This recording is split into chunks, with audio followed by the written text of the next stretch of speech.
Ирээдүйн амжилт хойч үедээ үлдэх бахархлын төлөө та бид цаг наргүй хөдөлмөрлөж байгаа. Бидний хоёр дахь гэр бол яах аргагүй ажлын байр байдаг.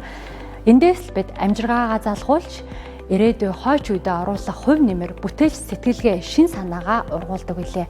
Та бид гэрээ тоглох цэвэрхэн байлгах гэдэгтэй адил ажлын байрч мөн ажиллах орчин нөхцөлийг бүрдүүлсэн илгэмсэг эерэг байдлыг цогцлоож чадах юм бол тухайн байгууллагын өнгө төрх тодорхойлогдож амжилтын үндэс болох нь бий.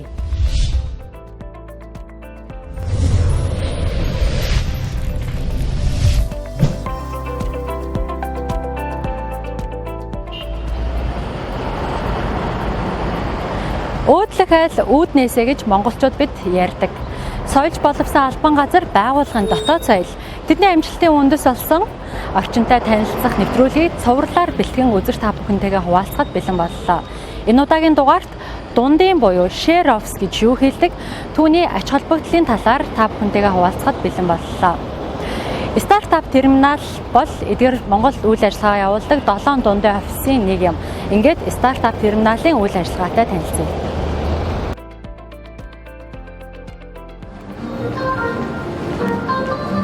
За сайн байна уу? Сайн байна уу? Өдрийн мэнд хүргэе. Өдрийн мэнд хүргэе. За манай их Монгол зөвлөлбөр тавтан морилно. За баярлалаа. За та өөрөө стартап терминалын гүйцэтгэх захирал Жаргал сайхан. Би өөрөө их Монгол зөвлөлбөрт байрладаг стартап терминал дундын офис гүйцэтгэх захирлаар ажилладаг. Манай их Монгол зөвлөлбөрт бас хүмүүст их таалагддаг ч гэдэг юм уу? Хүмүүст хүргэж чадсан тийм олон үйлчилгээг нэг дор оршдог. Калифорни страны 2 дугаар салбарч гэдэг юм уу? Америкийн нэгдсэн улсын Gold's Gym гэсэн сүлжээ фитнес бас манад байдаг. За дээр нь бас янз янзын юм үйлчилгээний газар нэг дор оршдгоор яг юм цогцлбор гэсэн ойлголтыг бас төрүүлж өгч чаддаг. Тэгээ бидний өнөөдөр бас хамгийн гол зориод миний ярих гад одоо байж тэсэн ядан байгаа зүйл гэдэг нь Монгол улсад бас тийм одоо хүмүүст танигдаагүй байгаа ч гэж хэлж байна. Хараахан хэмжээг байгаа тийм. Дундын офисын талаар бас танилцуулаад энэ төслийнхаа бас өдөртөөр ажиллаж байгаа энэ мэдээллийг өгье гэж бас бодсон байгаа. Тэр нь манай их Монгол зөвлөлбөрч их тогтоо тухтай тийм байгууламж байгаа. Манай Lively-ийн хамт олонны зүгээс албан газрын соёл, албан газрын тэр соёлж боловсон илгээмсэг эерэг тэр бүхнийг танилцуулах юм сурал нэвтрүүлгээ бэлтгээ. За эхний дугаараа дундын офис гэж юу юм, share office-ийн ач холбогдол юу юм гэдгийг бас үзэгчдэд таниулах үүднээс тэгээд танаа бас share office-ийг сонгож бас өөртөө чинь ярилцах хүсэлтийг тавьсан байгаа. Сайн байна уу? Сайн байна уу? За хоёлаа дундын офисаа бас цухас танилцуулсан зүгээр ах тий. Ер нь манай дундын офис болохоор 2018 онд анх ашиглалтанд орсон. Тэгээ яг энэ 1 жилийн хугацаанд бид нар одоогийн байдлаар бол ширээний тоогоор гэх юм бол 55 одоо деск гэж ярьдаг та 55 ширхэг одоо ширээтэй. Тэгээ энэ дээр болохоор хүмүүс болохоор сардаа ингээд төлбөрөөр төлөөд дундын офисны шеэрлэх байдлаар суух боломжтой. Зөвхөн одоо нэг байгууллагын нэг ажилтан биш, нэг байгууллагын 3 ажилтан, 4 ажилтан ч гэдэг юм те. Байгууллагаар хүмүүсийн байрлах боломжтой. Тэгээ энэ дотор байгаа заал тахимд байгаа бүх зүйл одоо түрүүн дахин давтагдаад байгаа нэг шеэрд гэдэг байдлаараа хүмүүс бүгд ингээд хуваагаад хэрэглэх боломжтой. Одоо нэг энэ community гэж ярьдаг чинь community үүсгэх боломжтой гэдгийг давуу талтай. Яг хав богино хугацаанд ердөө 1 жил гаруй хугацаанд үйл ажиллагаа явуулж байгаа ч гэсэн тодорхой хэмжээнд бол харилцагч хэрэглэгчдийн тоо одоо туристчдийн тоо ч гэдэг юм те бас нэмэгдэж байгаа. Тэрэнд бол аяг бас таатаадж байгаа. За хоёлаа ийшээ бас яваад танилцаад энд манай одоо ивент заал байгаа. Ерөнхийдөө бол дундын офис дээр байрлаж байгаа туристчдын маань янз бүрийн одоо ивентүүд арга хэмжээнүүд зохион байгуулдаг гэх юм бол энэ ивент заал бол хөнгөлөлтөө ашигладаг байгаа.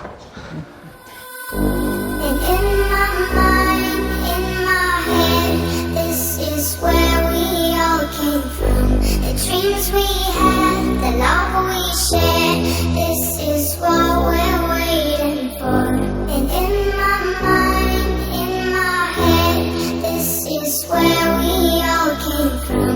The dreams we had, the love we shared, this is what we're waiting for.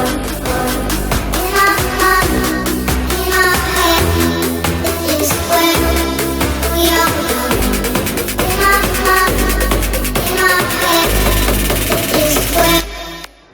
Өнөөдөр бид дундын офис буюу share office ямар ач холбогдолтой хинт хэрэгтэй гэдэг талаар ярилцж байгаа гэдгээс нэвтрүүлгийнхаа эхэнд үзэгчдэд дуулгасан. Тэгэхээр энэ талаарх мэдээллийг бас бидэнтэй гоё мэргэжлийн хүний хувьд дэлгэрэнгүй хуваалцах боломжтой гэсэн учраас таны бас урьсан байгаа.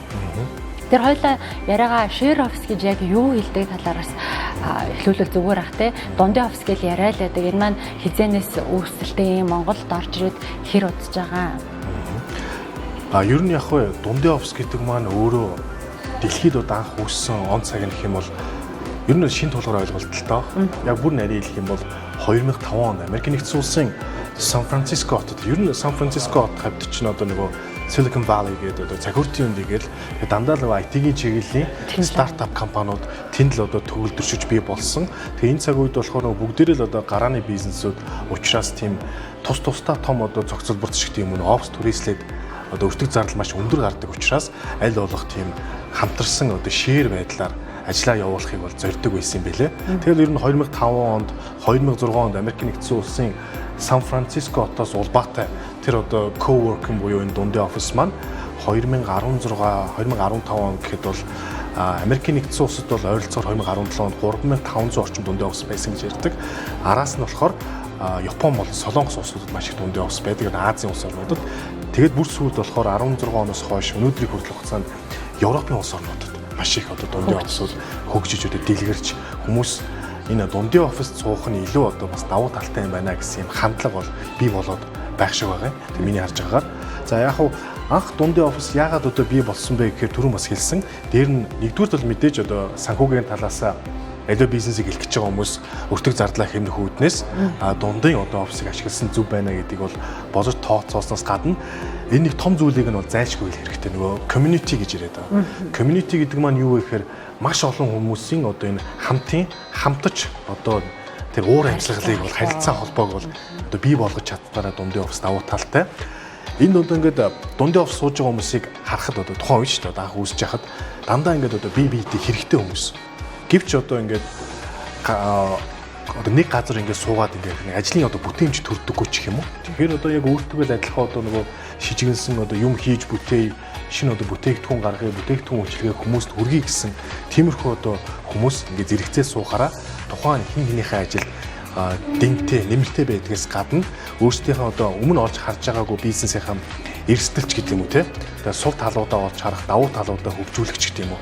Маш олон талын юм ач холбогдол байсан учраас энэ дундын офис гэдэг ойлголт цаашаага хөгжөөд явсан. Түрүүн бол хэлсэн Америк нэгдсэн улсаас улбаатай одоо бол Аз болон Европын улс орнууд маш их төгж байгаа юм. Одоо орчин цагийн офисын шинэ чиг хандлага тренд гэж бас тайлбарлаж болох юм болов уу гэж бас бодож байна. Дундын офисыг ашигласнаар мэдээж олон даваа талтай таасаа дурдсан. Гэтэ таас энэ офисыг яг ажилуулаад эхлснээс хойш өөрөө боддоор тийм ямар давуу талуудыг олж харсан. Дундын офис дотроо бас их хид хидийн янз байгаад байгаа юм. Тухайн дундын офисын өөрийнх нь одоо байршиж байгаа байршил, үйл ажиллагаа явуулж байгаа үндсэн чиглэл, за дээр нь дэд бүтцч гэдэг юм уу те харилцаа холбоо, ажиллаж байгаа хүмүүсийн бизнесийн одоо алсын хараа менежмент ч гэдэг юм уу те тэр талаасаа бол бүх дундын офисууд өөр хоорондоо ялгаатай. За яг манай одоо энд одоо ажиллаж байгаа стартап терминалын хувьд болохоор ихэвчлэн одоо анх удаа бий болгосон зорилго маань бол гарааны бизнесүүдэд анхаарай гэж чиглэсэн. Гарааны бизнесүүд гэдэг маань өөрсдөө яг л одоо бизнесийнхаа зөв одоо голдрол чиг санааг олчихсон. Гэхдээ түүнийгээ цаашаа ингээд хөгжүүлээд аваад явхад тийм ажил хэрэгч боловч тухайн ажлыг нь одоо илүү бүтээмжтэй байлгах, түүнийг нь ажлыг ойлгох. Одоо чинь IT дээр аваад үзье л те. IT-ийн салбарын одоо нэг програмч байлаа гэхэд түүн дээр нэг веб дизайнер, маркетингийн чиглэлийн одоо мэдлэг мэдээлэл байхгүй ч болно шүү те. Тэгэхэд энэ сууж байгаа маркетингийн чиглэлийн компани хүн, консалтингийн компани хүмүүс ч юм өөр хоорондоо нэгдээд өөрсдийнхээ нэг мэддэг чаддаг зүйлүүдээр холбогдоод аль нэг төсөл дээр хамтарч ажиллах. Яг одоо ажиллаж байгаа төсөл дээр биш юм ахэд дараачихаа одоо бизнесийнхаа одоо тэлэлтийг хийх боломж эндээс гарах боломжтой гэж бас харж байгаа. Тэр ч үүднээс одоо манай дээр байж байгаа одоо 30 гаруй компани байгаа. Одоо 30 гаруй компаниудын дунд стартап гарааны бизнесүүд байхаас гадна бизнес нь бас тодорхой хэмжээнд бас өөрийн гэсэн одоо хөлөө олцсон жижиг дунд одоо үйлдвэрлэл одоо жижиг бизнесийнхэн бол бас байгаа. Бид нар бол яг анх зорж ирсэн зорилго маань зөвхөн одоо стартапуудаа одоо дэмжиж хамтарч ажиллаж энэ тал дээр бол ажиллая гэж зорж ирсэн боловч бизнес маань өөрөө бол тийм аюул өргөн одоо ойлголт учраас аяндаа бол одоо цааш тийм жижиг дундыг ч гэсэн дэмжин том төслүүдийн хүмүүс ч гэсэн энд ажиллах боломжтой. Яг зүгээр одоо сууж байгаа хүмүүсээ ажиглаад хахад их олон янз байна л да. Зарим нь болохоор кофе шопт одоо нэг хэсэг бол хүмүүс болохоор кофе шопт суугаад ажиллаж байдаг байсан, ганцаараа суугаад тэгэхээр их сайхан одоо нэг юм ажилчдад тийм шин санаанууд ордог гэж хэлдэг байсан. Тэгвэл кофе шоп суудаг байсан, тусдаа ганцаараа суудаг байсан тэр зүйлүүд чинь бүр илүү одоо хөгжөөд ажил эргийн түвшинд очиод дараачийнхаа одоо бизнесийн харилцагч, одоо хэрэглэгч, одоо potential buyer, potential одоо хамтран ажиллагч тэр бизнесийн андууд түншүүдийг олох боломжийг олох тэр газар одоо талбар нь одоо стартап терминалч гэх юм. Ер нь бол одоо дэлхийд ч гэсэн одоо нэг дундын офс болов уу гэж бас хараад байгаа. Тэр утгаараа бас одоо дундын офсын одоо ажиллаж байгаа үндсэн чиглэлүүд байна. Яг нь дундын офс нь өөрөө бас янз янзын бусад одоо үйлчилгээнүүдтэй холбогдсон байвал давуу талтай. Жишээ нь одоо энэ дээр зөвхөн одоо нэг энэ ч одоо гэртээ байх одоо хэдэн цагаас гадна өөрийнхөө одоо амьдралынхаа нэлээд их одоо цагийг одоо өнгөрөөж байгаа шүү дээ. Тэгэхээр энэ дээр одоо хамт олонтой байхаас гадна өөрийнхөө ажил мэргэжил одоо спорт хобби ч гэх юм уу те. Тэгэхээр нөгөө цогцлбортой их ойрхон нэг дороо үзүр үйлчилгээний газрууд, кофе шоп, ресторан, фитнес, за байг гэхэд одоо бассейн ч гэдэг юм, усан бассейн, эсвэл зүгээр одоо дэлгүүрүүд ч гэдэг юм. Тэр бүх зүйлүүд нь нэг дороо байгаа. Түүнийг нь бас энэ сууж байгаа харилцагч нартай холбоод өгчхөөр нөгөө хүн одоо нэг хэд хэдэн үйлчилгээ авах гал газар хэсэл яваад байх биш. Нэг газар нэг цогцлбор дотроос ажиллаач хийждэг, хувийнхаа амьдралын зүйлүүдийг ч амжуулцдаг. Тийм боломж олгоцоор бас бүрдүүлэх гэж одоо бидний зүгээс бас чадан ажиллаад явж байна. Одоо энэ ажил бас цаашдаа бүр өргөжинд хийгээд илүү амжилттай болох болов уу гэсэн тийм хараагаар бид нар бас харж энэ хөрөнгө оруулалтыг энэ төсөлдөө бас оруулсан байдаг. Таны харснаар харилцаа холбоо тогтоох, за бүр залуус маань энд ирээд зөвхөн өөрийнхөө ажлыг хийгээд авахгүй хөгжин дэвших, цаашдаа бүр амжилтад хүрэх хэмжээний тийм боломж бололцоог дундын офс бүрдүүлдэг гэж ойлгочлаа л да. Тэгэхээр мэдээж магадгүй эхлэл хөрөнгөө бүрдүүлж амжаагүй те. Би одоо нэг офс түрээслэх гэсэн тийм боломж байхгүй бол өөрчөө өөрөөл нуух хөвгөө тэрэл дундын офс ирэхэд хизээд бэлэн байх юм байна. Үн өртгийн хувьд л мэдээж боломжийн үнийг санал болгодог байх гэж бодож байна л да. Яагаад гэвэл гарааны бизнес эрхэлж байгаа, шинэ санаа хэрэгжүүлэх гэж байгаа, магадгүй гэртээ хүүхдээ хардаг ээж ч юм уу тийм хүмүүст бол нээлттэй байдаг учраас үн өртгийн хувьд бас боломжийн байдаг гэж бодож байна. Энэ өөр их гоё асуулт байна. Яг л миний бас хэлчихсэн санааг бас гаргаж байна.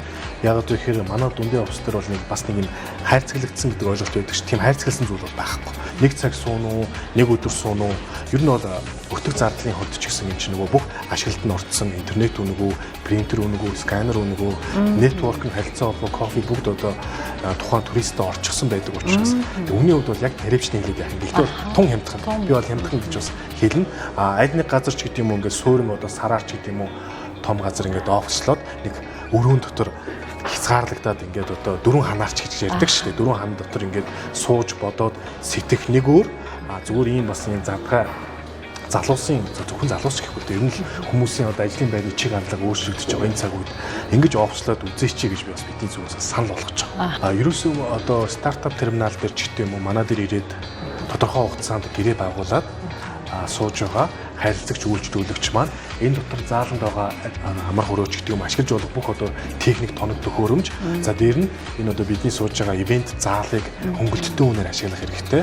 За дээр нь хурлын уулзалтын өрөөндөө хэрвээ нэг цаг хүртэлх хугацаанд уулзалт хийх гэж байгаа бол хүн төлбөргүй. Тэгэхээр эндээ өөрийнхөө ажилтаа энд байхаас гадна одоо гаднаас харилцагч одоо бизнесээ өргөжүүлэх гэж байгаа магадгүй нөө төслөө танилцуулах гэж болно. Тэгэхэд энэ дотор болохоор хурлын өрөө буюу төсөл танилцуулах өрөө гэж байна. Тэгэхээр төсөл танилцуулах өрөөний дотоод одоо тогтчлт нь яг бидний зүгээс боломжийн хэрэгээр бас нэг арай өөр орчин бүрдүүлээд төсөл танилцуулахад юу хэрэгтэй байдгийг одоо ямар техник тоног төхөөрөмж ч гэдэг юм уу одоо шилэн самбарч гэдэг юм уу мини проектор ч гэдэг юм уу зөөврийн HD дэлгэцч гэдэг юм уу орчин гэр бүрдүүлэх гэж бас тодорхой хэмжээнд оролцсон байгаа. За дээр нь бас энд сууж байгаа дундын офс сууж байгаа харилцаг үйлчлүүлэгчид маань цааныхаа цагаар эндээ хооллох боломжтой. Бүр болохгүй доошоо нэг давхарлуу буугаад кофе шопоос хоолоо эсвэл давхартаа байрладаг Калифорни хоёр ресторанаар хөнгөлтөө үнээр үйлчлүүлэгч гэдэг юм. Харилцан ийм олон зүйлийг л аль болох уйж зангидаж тэгжээж л одоо дундын офс маань илүү амжилттай ажиллах юм болов уу гэж одоо бидний зүгээс бизнес хараа намаа тэгж тодорхойлогдож байгаа. Яг уу байршлын хувьд болохоор өөрөө үндэсний цэцэрлэг хүрээлэнгээс яг чанга арт талд нь байрладаг учраас бидний зүгээс бас энэ дундаа офис сууж байгаа хүмүүс маань их гоё тийм эко тийм орчин бас тодорхой хэмжээнд байдаг болов уу гэж найддаг. Яг за одоогийн байдлаар бидний зүгээр харилцагч үйлчлүүлэгчдийнхээ дата дээр ингээд судалгаа хийгээд харж байхад бол ихэнх харилцаг үйлчлүүлэгч маань дандаа л ойр хавьд одоо гэр тийч гэх юм уу тийм хүмүүс бас нэлээд байгаа. Ягаад гэвэл хүн гэр ажлын байр хоёр хоорондоо ингээд ойрхон байх тусам ажлын бүтээмж өндөр. За тэр хэрээр ажлын амжилттай болгочоод гэртээ өргөж очиод гэр хувийн амьдрал нь ч гэсэн аюул тийм гэрийнхэнтэйгээ өнгөрүүлэх цаг заавыг нь бас хэмндэг, нэмэгдүүлж өгдөг гэж бас хараад байгаа.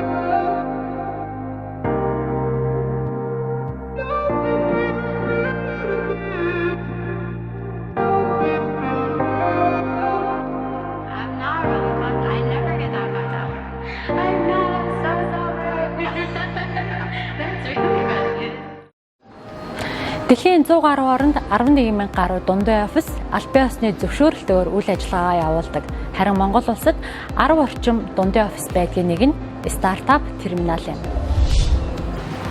За та өөрөө бизнес эрхэлдэг хүн те. Тэгэхээр яагаад дундын офисыг танаа компани корпорацийн зүгээс ч юм уу сонирхож одоо энэ л ингээд залуучуудад хэрэгтэй бас нийгэмд хандсан тийм зүйл гэж сонгож энэ бизнесийг эрхлэх болсон юм байна. За миний өөрийн ойлгож харж байгаагаар болохоор IU Group-ийн зүгээс стартап терминал энэ компаниуд энэ төсөлд санхүүжилт хийгээд харсан гол одоо тэр бизнесийн алсын хараа үүсгэх нь болохоор нэгдүгээр өөрөө ч мэдээж хэлсэн одоо нийгмийн хариуцлага ухамсарлаад тэр төргөө одоо ингээд офисын чиг хандлага 21-р зуунд бүгдээрийн дундын офис чиглэж байна. Дээр нь бас бүхэл одоо бизнес өргөчөнд хилээд дэлхийн одоо хил хязгааргүй болоод глобалчлагдж байгаа энэ цагууд хамгийн хөгжил болохоор одоо модонд орж байгаа гэж ярьж байгаа юм дундын офисыг хөгжүүлэх нь зөв юм байна. Энэ дээр гарч байгаа залуу одоо энэ бизнесмэнүүд, антрепренерууд дэмжих нь зүйтэй гэж харснаас гадна хамгийн гол харсан үнцг бол бас миний харж байгаа шүү дээ. Харж байгаа үнцг бол энэ сууж байгаа энэ одоо мундаг одоо залуус дараачих одоо бизнесийг одоо өргөжүүлэлт хэлэх гэж байгаа тэр санаанууд дундаас манай одоо IU Group-ийн дараагийн хэрэгжүүлэх төсөлд хэрэгтэй мундаг одоо боловсруучч гэдэг юм уу эсвэл туслан гүйцэтгэгч компани ч гэдэг юм уу эсвэл дараагийн том төсөл дээр хамтарч ажиллах боломжтой тийм бодит одоо потенциал одоо хамтын ажиллагааны түншүүд байж ах боломжтой гэж харсан учраас хэдийгээр одоо өртөг зардал өндөртэй ч гэлээ энэ төсөл одоо хөрөнгө оруулалт хийгээд хамтарч ажиллаж байгаа болов уу гэж зөв миний зүгээс бол харж байгаа. Тэгээ одоогийн байдлаар болохоор ажиллаж эхлээд 1 жилийн хугацаа өнгөрч чинь нийт боломжтой сандлаас маань 70-80% одоо түрээслэгдээд бизнес маань өөрөө тодорхой хэмжээнд эхнийхээ л одоо үед явж байна. Тэгээ цаашдаа бол нэг илүү одоо үйл ажиллагааны одоо ашигаас гадна залуучуудад стартап бизнесийнхэнд арааны бизнесийнхэн одоо accelerate гэж ярьдаг түргэсгэхэд тодорхой хэмжээнд хувь нэмэр оруулж чадсан ийм алсын хараатай зөв концепттэй бизнес болж өргөжинд хэлэх болов уу гэж IU Group-ийн зүгээс харж байгаа. Бизнес эрхэлдэг хүний хувьд баримтлагдаг зарчим ер нь юу байдаг юм бэ? Жин одоо ямар ч хийж чадлаа шүү дээ тухайн хүний өөрийнхөө. Яг уу миний хувьд болохоор ер нь бизнес одоо ер нь бол бүгд л одоо тэгж ярьдаг л болсон байна л да. Тэгээд тэр дундаа бүр илүү бизнес гэдэг маань өөрөө нөгөө win-win буюу чи ч хожин би ч хожин гэсэн тийм харилцан ашигтай. Заавал тийм mutual ашиг одоо benefitтэй байх хэрэгтэй. Энэ бүр бол зайлшгүй. Жишээ нь манай бид нар одоо ингээл манай дундын офис гоё, манай стартап терминал та бүхэнд хэрэгтэй гэж сурчлаад байдаг. Гэтэл манай дээр сууж байгаа хүмүүст үнэхээр бас ашигтай. Дээр нь энэ одоо төслийг санхүүжүүлж байгаа эцэг одоо групп компанид ч гэсэн нийгмийн хариуцлагынхаа үүднээс за дээр нь дараачихын томоохон бизнесийн төслүүдийг олж авахд санаа оноогоо уралдуулах ч гэсэн харилцан ашигтай юм win-win байдаг учраас энэ одоо юуг сонгож авсан гэж харж байгаа. За миний хувь хүний өвч гэсэн ерөөсөө энэ бизнест оролцож байгаа, энэ бизнесийн харилцаанд оролцож байгаа бүх хувь хүн талууд ашигтай тал буюу benefit одоо хөрөнгө оруулалтын үр өгөөч гэх юм уу те энэ дээр байрлах ашиг тусыг бүгд тодорхой хэмжээнд мэдэрч авч чадаж байхын л одоо гол үндсийг бидний зүгээс бизнестэй баримталдаг гэж хэлж болно. Манай зөвшөөрлөг бол албан газрын соёл тухайн байгууллагын дотоод үйл ажиллагаатай бас илүү ингэж ойр танилцахыг зорддог л доо. Магадгүй бусад нөгөө нэг бизнес эрхэлж байгаа бусад офисын албан газруудад үлгэр дуурайл болох маягаар ч юм уу те. Тэгэхээр танаа дотоод журам ер ямар хэдийн түрээслэгч нартаа ямар одоо шаардлага ч юм уу тавьдаг вэ? Бид нар ер нь бичгэр дотоод журам байгаа боловч аль болох л одоо нөгөө тэртетүргийн чөөр 2006 онд Америкийн нэгдсэн улсын хамгийн чөлөөтэй Сан Франциско хотод өстө нөгөө задгай shared байдлаар эхэлсэн ийм зүйл концепт учраас аль болох тэгж хайрцаглаж одоо та жишээ нь тэгж болохгүй, ингэж болохгүй одоо дүндээ офс дээр хүүхэд авчирч болохгүй, амтаа авчирч болохгүй ч мэдээж тодорхой хэмжээ нөгөө ирж байгаа хүмүүс нь өөрсдөө ийм бизнесийн одоо нэг этик гэж байгаа шүү дээ. Хэрвээ би одоо хүүхдийг ч юм уу амтаа дагуулад ирсэн тохиолдолд энд сууж байгаа миний одоо харилцагч эсвэл хамтын одоо тохион нийлүүлээ сууж байгаа өөр бизнесийн маань хамтрагч одоо хүн намайг одоо ямараар бодох болов гэсэн тэр зүйлийг дотор цаанаасаа ингэ сууж байгаа хүмүүс маань ийм төрцөн байт юм болов гэж бодсон. Тэг ингээ харж байхад бол аюу хоорондоо аюу нөхөрсөг. Тэгээд зарим одоо ер нь байгууллагуудыг бас хараад хахад бүгд л ингээл юм тусдаа нэг өрөөнд ороод суучдаг. Тэгээд би өөрийн гэсэн принтертэй, би өөрийн гэсэн сканертай энэ миний ширээ сандал ишээ хүн хурж болохгүй гэсэн байдал. Энэ ч болохоор нөгөө дундын офс гэдэг утгаараа бүгдээрээ нөгөө бүх зүйлээ харилцан хуваалцаад хэрэгжилж тэр хоорондоо нөгөө яриа өгдөг. Тийм бодит харилцаа үнэхээр байгаа. Нэг веб дизайнер энэ суугаад нэмэрж ижил маркетингийн хажууд нь шин төслийн хандлаар уцаар яж явах сонсонгуудаа хоёулаа нэг хар кофега найруулж сууж байхдаа хүчи ямар төсөлтөөр ажиллаж байгаа гэдэг ингүүд хоорондоо юм яг чөлөөтэй. Энэ чинь нөгөө өрөөгөөр дөрвөн ханаар тусгаарлагдаагүй амьд бодит харилцаа энэ дээр үүсээд тэгж явдаг учраас бид нар бас бүр айхтар ингээд нөгөө нарийн дотоочор маань хитрхи бас хайрцаглаж барихгүй боддог. Аль болох бас дундын офсынхаа зүгээс энэ дотор сууж байгаа хүмүүсээ илүү нөгөө community байдлаар хамтаж байдлыг нэмэгдүүлэхийн төлөө янз бүрийн арга хэмжээнүүдийг ууланд одоо гарч хайкинг хийх гэх юм уу, хамтдаа кино үзэх гэх юм уу, эсвэл энэ дотор байж байгаа харилцагч зориулсан хүн төлбөргүйгээр одоо маркетинг сургалт ч гэх юм уу, хэрэгтэй байгаа компани засаглалын чиглэлээр ч гэдэг ийм олон зүйлийг бол аль болох уйж өгч ажиллахыг хичээж ажиллаж байгаа. Хүн ер нь ингээд альва нэг ажлын байран дээр ажиллахдаа тодорхой хэмжээнд өөртөө одоо нөгөө нэг цаг зогсолтгүй компьютер дээр суулаа гэхэд нэг 5-аас 10 минут нүдэн амрааж явах хэрэгтэй. Эсвэл өөр юм бодож явах хэрэгтэй. Эсвэл одоо энэ дундын офс дээр байлж байгаа түр одоо ажилчдын амрах хэсэг гэж яриад байгаа. Leisure одоо тэр space дээр очиод хоорондоо шатар нүүдэг ч юм уу те. Эсвэл харилцан яриа өрнүүлдэг. Шинэ одоо кофе хийж уугаад эсвэл одоо эндээс яг нөгөө урагшаа чиглэсэн хөдөлгөөнийг хараад жоохон нүдэн амраагаад эргээд одоо ажлынхаа байр компьютер дээр суухад бүтээмж арай өөрөөр гардаг гэж би бас боддог. Хэрэг та шин санаагаар хаана хэрхэн боловсруулах, цаашлаад хөгжин дэвшиж амжилт гаргах гэд эхлэл хөрөнгөө бүрдүүлээгүй гэж санаа зовлтгүй share office-ыг сонирхоод үзээрэй. За тэгээ өнөөдөр манай дээр танилцсан баярлалаа. Олон бас сонирхолтой мэдээлэл үзүүлж харууллаа шүү дээ. Хамгийн гол зорилго бол бас бизнес эрхэлж байгаа, гарааны бизнес хийж байгаа хүмүүст хамгийн боломжтой нөхцөлтэй, хамгийн тав тухтай, ажлын бүтээмж сайтай шин санаа олж болох үз ийм байдлаар бас дундын офс гэж ямар байдгийг, ямар ач тустай гэдэг бас таниулах зорилготойгоор энэ удаагийнхаа нэвтрүүлгийг бэлтгэжтэй бид нарт бас маш том өөрийнхөө туршлагаас хуваалцаж, өөрийнхөө офсыг танилцуулж бас ач тусыг мэдрүүлсэнд маш их баярлалаа. За манайхаар зочилсон баярлалаа. Дараа бас дахиж ирж байгаа юм тийм. За яг хоо. За баярлалаа. Амжилт хүсье. За баярлалаа. Баярлалаа. Баярлалаа. За баярлалаа.